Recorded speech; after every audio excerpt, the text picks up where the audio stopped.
കുടുംബശ്രീ ശാരദ സീരിയലിൻ്റെ ലേറ്റസ്റ്റ് എപ്പിസോഡിൻ്റെ റിവ്യൂയിലേക്ക് എല്ലാവർക്കും സ്വാഗതം. അങ്ങനെ ഭാമ ദേഷ്യത്തിൽ ആ ഡിവോഴ്സ് പേപ്പർ കീറി ചുരുട്ടി കൂട്ടി ഇറങ്ങിയിട്ട് അവിടെ നിന്നും പോകുക.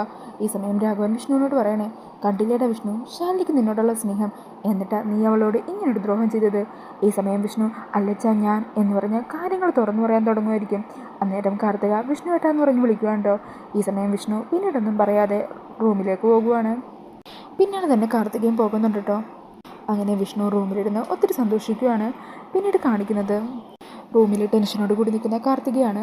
കാർത്തിക ഭാമ പറഞ്ഞ ഓരോ കാര്യങ്ങൾ ഓർക്കുവാണ്. ഡിവോഴ്സ് പേപ്പറിൽ അവൾ ഒപ്പിട്ട് കഴിഞ്ഞാൽ ഉടൻ തന്നെ ഒരു ഹോട്ടലിൽ റിസപ്ഷൻ നടത്തണം. എന്നിട്ട് അവിടെ വെച്ച് എല്ലാവരുടെയും മുമ്പിൽ വെച്ച് എനിക്ക് എൻ്റെ മരുമോളാണ് കാർത്തിക എന്ന് പറഞ്ഞ് പരിചയപ്പെടുത്തണം. അങ്ങനെ ആ കാര്യങ്ങളൊക്കെ ഓർത്ത് കാർത്തിക വല്ലാതെ ടെൻഷൻ അടിക്കുക. ഈശ്വര, കുരുക്കുകളും മുറുകുവാണല്ലോ, കാര്യങ്ങൾ കൈവിട്ടു പോകുമോ, ഈ നാടകം എനിക്ക് തന്നെ ഒരു വിനയായിട്ട് വരുമോ എന്നൊക്കെ പറഞ്ഞ് കാർത്തിക് ടെൻഷനോട് കൂടി ആലോചിക്കുമായിരിക്കും. ഈ സമയത്താണ് ശ്യാമ വാതിൽക്കൽ വന്ന് നിൽക്കുന്നത്. ഇവൾ എന്തായി ആലോചിച്ച് കൂട്ടുന്നത്, എന്താണെങ്കിലും പഠിച്ച കള്ളി തന്നെ. എന്നിട്ട് ചിരിച്ചുകൊണ്ട് അകത്തേക്ക് പോകുക. അല്ല കാർത്തിക് എന്താ ആലോചിക്കുന്നത്, എന്തിനാ ഇങ്ങനെ ഒറ്റപ്പെട്ട് നിൽക്കുന്നത്? സത്യം പറഞ്ഞാൽ കാർത്തിക് വീട്ടിലേക്ക് വന്നപ്പോൾ എനിക്ക് ആദ്യമൊന്നും കാർത്തികയെ അംഗീകരിക്കാൻ തോന്നിയില്ല. വല്ലാത്ത ദേഷ്യമായിരുന്നു. എൻ്റെ കുഞ്ഞേച്ചിയുടെ സ്ഥാനം തട്ടിപ്പറിച്ച നീ വന്നെന്നൊരു തോന്നൽ എൻ്റെ ഉള്ളിലുണ്ടായിരുന്നു. സത്യം പറഞ്ഞാൽ കാർത്തികയോടല്ലേ ദേഷ്യം, എൻ്റെ കുഞ്ഞേച്ചി ഉപേക്ഷിച്ച് കാർത്തിക ഭാര്യയ്ക്ക് കൊണ്ടുവന്ന വിഷ്ണുവേട്ടനോടാ. കുഞ്ഞേച്ചി എന്ന് പറഞ്ഞത് ആരെയാണെന്ന് കാർത്തിക് മനസ്സിലായോ? എൻ്റെ ശാലിനി ചേച്ചി, വിഷ്ണുവേട്ടൻ്റെ ഭാര്യ. കുഞ്ഞേച്ചി എന്ന് പറഞ്ഞാൽ വിഷ്ണുവേട്ടന് ജീവനായിരുന്നു. കുഞ്ഞേച്ചിക്കും അതുപോലെ തന്നെയായിരുന്നു. ദൈവത്തിൻ്റെ സ്ഥാനമായിരുന്നു വിഷ്ണുവേട്ടന്.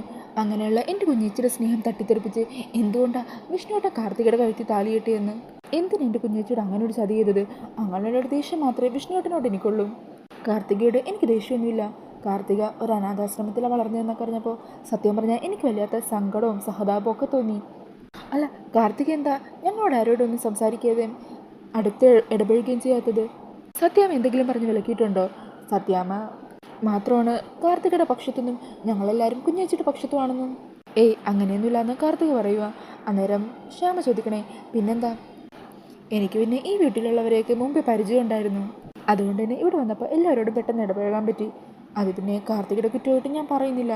കാർത്തികയ്ക്ക് ഇവിടെ അങ്ങനെ ആരെയും പരിചയമില്ലല്ലോ, ഇപ്പോൾ വന്നു കയറിയതല്ലേ ഉള്ളൂ. പക്ഷെ അങ്ങനെ ഒതുങ്ങി മാറി നിന്നാൽ നമ്മൾ തമ്മിൽ ഒരു നല്ല ബന്ധം ഉണ്ടാകാൻ പറ്റുമോ? അതിനുവേണ്ടി നമ്മൾ തന്നെ ശ്രമിക്കണ്ടേ?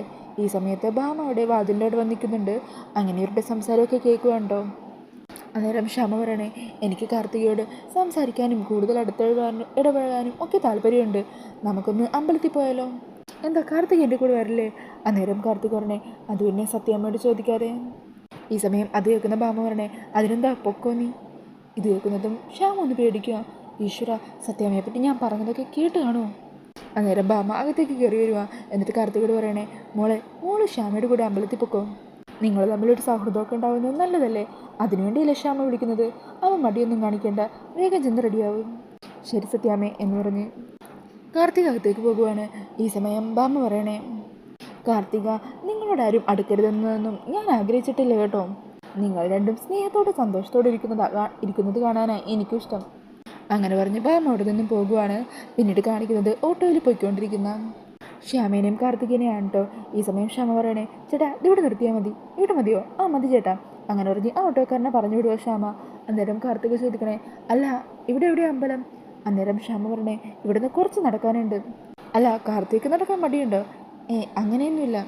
സത്യത്തിൽ ഞാൻ അമ്പലത്തിലൊക്കെ പോകുമ്പോൾ നടന്നാ പോകാറുള്ളൂ, കാറുണ്ടെങ്കിലും ഉപയോഗിക്കാറില്ല. ഇതിപ്പോൾ കാർത്തിക് ഉള്ള കാരണം ഞാൻ ഇവിടെ വരെ ഓട്ടോയിൽ വന്നത്. ഞങ്ങൾ പിന്നെ പണ്ട് മുതലേ പൈസ ലാഭിക്കാനായിട്ട് എല്ലായിടത്തും നടന്നേ പോകാറുള്ളൂ. ഞങ്ങളുടെ സാമ്പത്തിക സ്ഥിതിയൊക്കെ അങ്ങനെയായിരുന്നല്ലോ.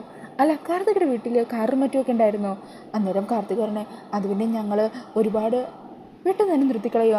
എന്നിട്ട് പറയണേ, അത് പിന്നെ ഞാൻ അനാഥാശ്രമത്തിലല്ലേ വളർന്നത്, അത് ശ്യാമക്കറിയില്ലായിരുന്നു, ഞാൻ പറഞ്ഞിട്ടില്ലേ. അന്നേരം ശ്യാമ പറഞ്ഞേ, എന്നോട് പറഞ്ഞിട്ടില്ല, ചിലപ്പോൾ സത്യാമ്മയോടായിരിക്കും പറഞ്ഞത്. അല്ല എന്തോ പറയാൻ തുടങ്ങിയില്ലേ ഒരുപാടെന്നൊക്കെ പറഞ്ഞ്. അന്നേരം കാർത്തിക് പറഞ്ഞേ, അത് പിന്നെ എനിക്കങ്ങനെ ഒരുപാട് സ്വപ്നങ്ങളൊന്നും ഉണ്ടായിരുന്നില്ലെന്ന് പറഞ്ഞതാ. ആ ശരി ശരി, പഠിച്ച കള്ളി തന്നെ. ഈ സമയത്തായിരിക്കും കേട്ടോ ശാലിനിയുടെ കാറ് അവിടെ വന്നെത്തുന്നത്. അങ്ങനെ കാറിൽ നിന്നും ശാലിനി ഇറങ്ങി വരുക. അന്നേരം ശ്യാമ പറയണേ, ആ കാർത്തികേ, ഇതാരാണെന്ന് മനസ്സിലായില്ലേ? എൻ്റെ കുഞ്ഞേച്ചി. കാർത്തികേ, എനിക്ക് നിന്നോട് കുറച്ച് കാര്യങ്ങൾ ചോദിച്ചറിയാനുണ്ട്. അതിന് നീ സത്യസന്ധമായിട്ട് ഉത്തരം പറയണം. നിൻ്റെ വിഷ്ണുവേട്ടൻ്റെ വിവാഹം യഥാർത്ഥത്തിൽ നടന്നതാണോ? അതെന്ന് ഞാൻ പറഞ്ഞല്ലോ. എന്നാലേ എനിക്ക് തീരെ വിശ്വാസമില്ല. അല്ല, പാലോടുള്ള ഒരു ക്ഷേത്രത്തിൽ വെച്ച് നടന്നു എന്നല്ലേ നീ പറഞ്ഞത്? ഞാൻ ആ ക്ഷേത്രത്തിൽ പോയി അന്വേഷിച്ചു. അവിടെ അങ്ങനെ ഒരു വിവാഹം നടന്നിട്ടേ ഇല്ല. എന്തിനാ നീ കള്ളം പറയുന്നത്? അന്നേരം കാർത്തിക് പറഞ്ഞേ, ഞാൻ സത്യമോ പറഞ്ഞത്. പാലോടിലൊരു ക്ഷേത്രത്തിൽ വെച്ച് ഞങ്ങളുടെ വിവാഹം നടന്നതാ.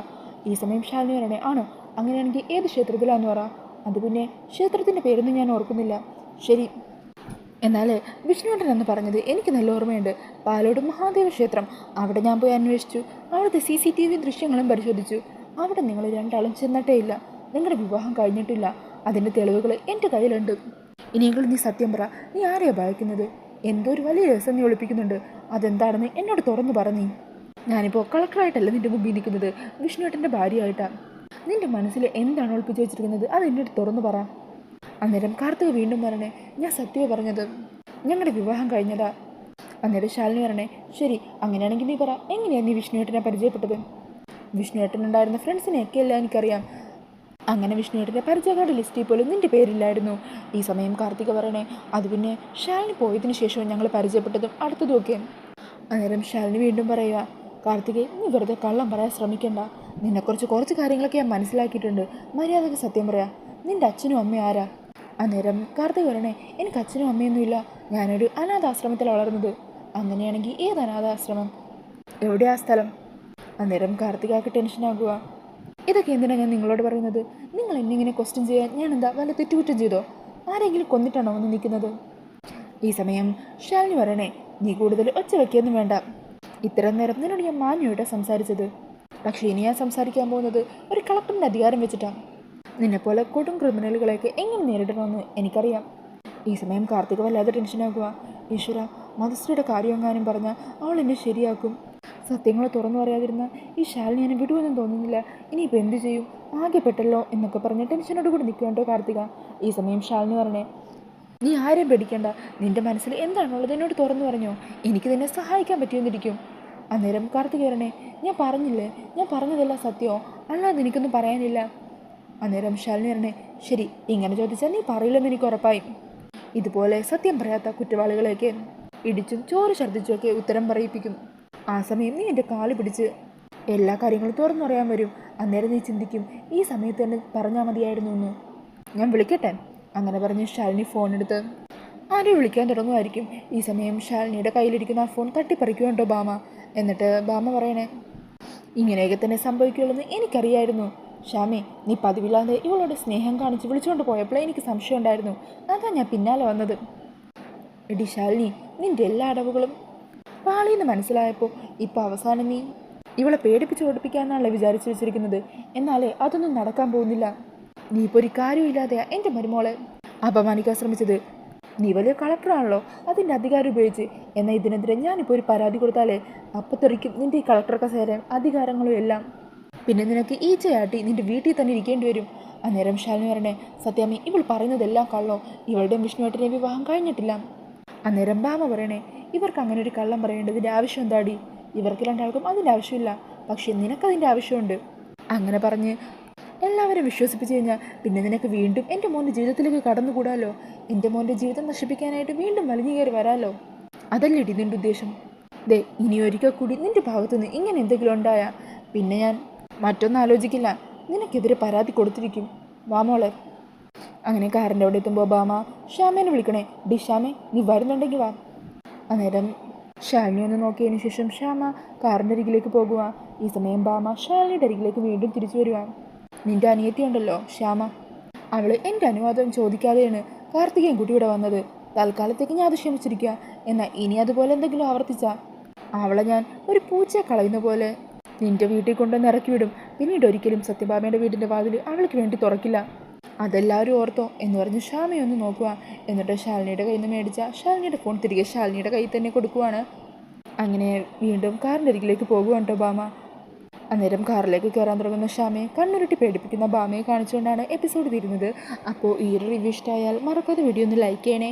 ഇതേപോലുള്ള കൂടുതൽ റിവ്യൂസിനായിട്ട് ഈ ചാനൽ ഒന്ന് സബ്സ്ക്രൈബ് ചെയ്ത് സപ്പോർട്ട് ചെയ്യണേ. Thank you.